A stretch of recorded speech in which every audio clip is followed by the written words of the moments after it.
Rusi Macho 175, ang pinakamalakas na business type motorcycle ng Rusi. Silipin natin ngayong araw. Tara!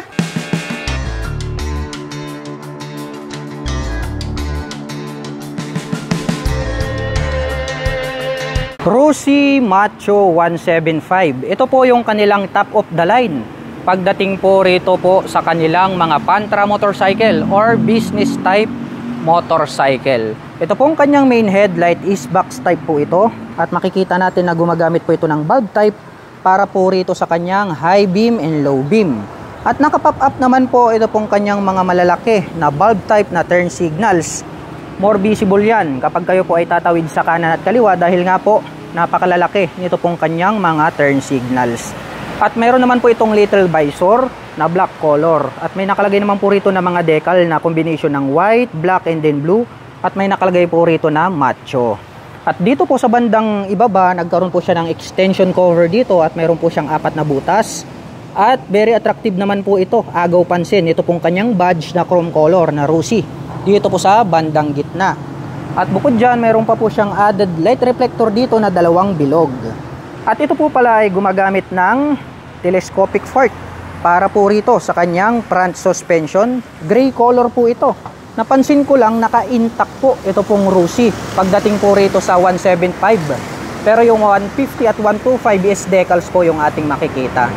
At mayroon pa po siya ritong rubber protection or rubber boots para hindi po mapasukan ng dumi ito pong ating front suspension. Gray color naman po ito pong kanyang hub at ito po ay naka-spokes rim set. At ito pong kanyang preno dito sa harapan ay gumagamit po ito ng mechanical leading trailing or yung tinatawag po nila na drum brake. At ang sukat naman po ng kanyang gulong rito po sa harapan, ito po ay mayroong sukat na 2.75-17. Mapunta naman po tayo rito po sa kanyang meter panel display. Analog po ito pong kanyang meter panel display at ang makikita naman po natin dito unang-una is yung kanyang gear indicator. So mayroon po siyang 1, 2, 3, 4, 5. Naka 5 speed manual transmission po pala. Ito pong Rusi Macho 175 kaya pala ang bibilis nito sa gitna ng kalsada dahil naka 5 speed po pala ang mga ito. At bukod dyan makikita po natin dito yung kanyang speedometer, odometer sa gitna at mayroon pa po siya ritong mga light indicator sa high beam, low beam, neutral at ang kanyang turn signals indicator. At ito po ay gumagamit ng mechanical key para po rito sa kanyang ignition. At ito po ay naka naked handlebar na chrome color. At pagdating naman po sa kanyang mga button selectors, mayroon po itong high beam and low beam, turn signal selectors at ang kanyang horn.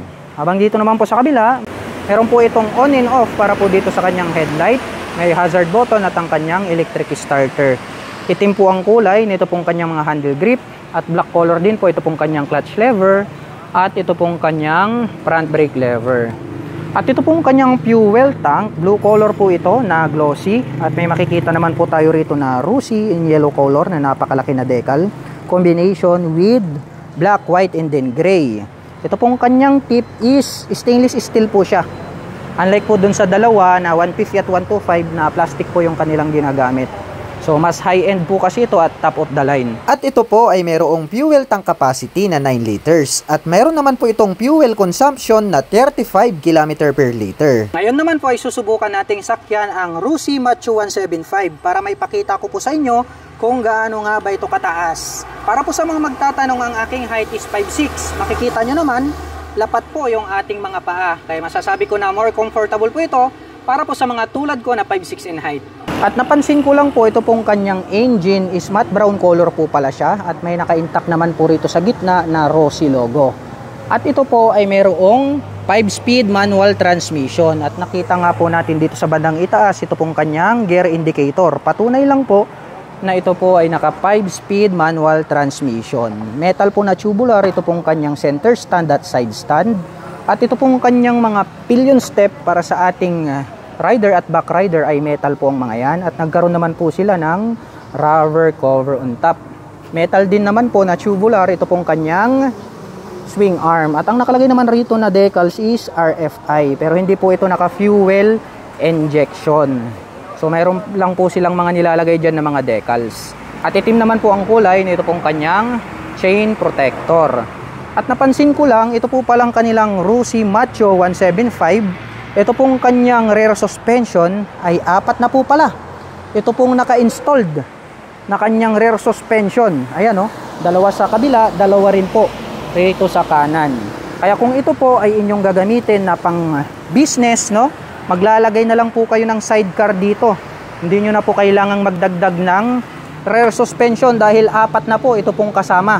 Dahil sa ibang mga motorcycle po ay isa lang po yung aking nakikita na pre-installed doon po sa kanilang mga business type motorcycle. Kaya panalong-panalo na. 175 na, 4 pa yung kanyang rear suspension.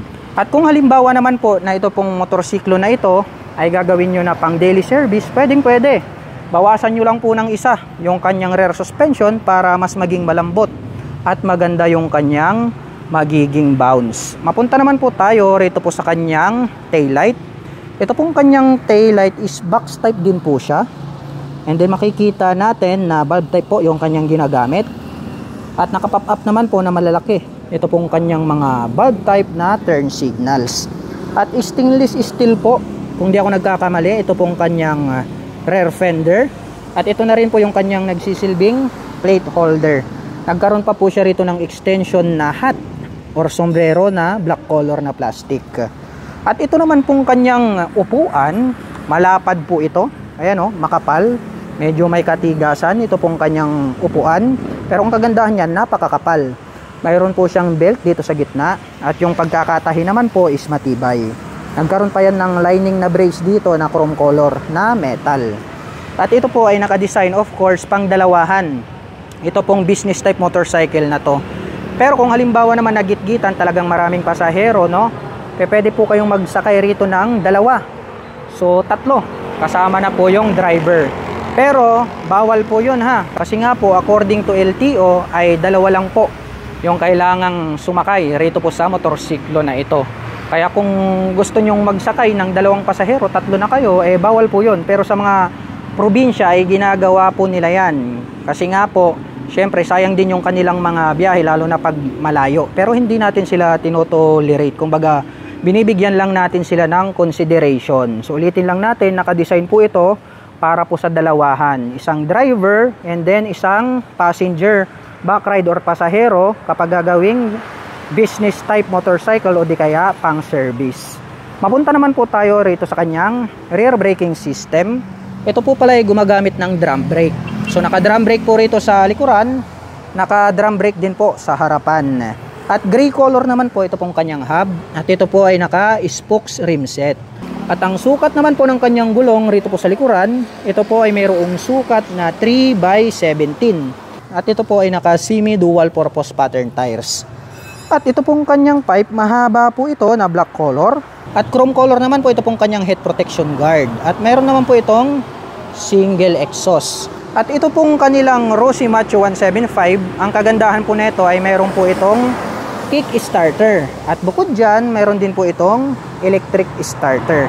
Dual option po yung pwede nyong pagpilian pagdating po sa kanyang starting system.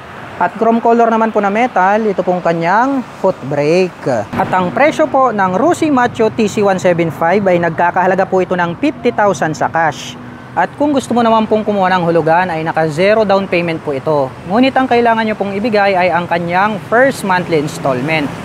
At mayroon naman po itong 2,520 pesos sa loob po yan ng 3 taon.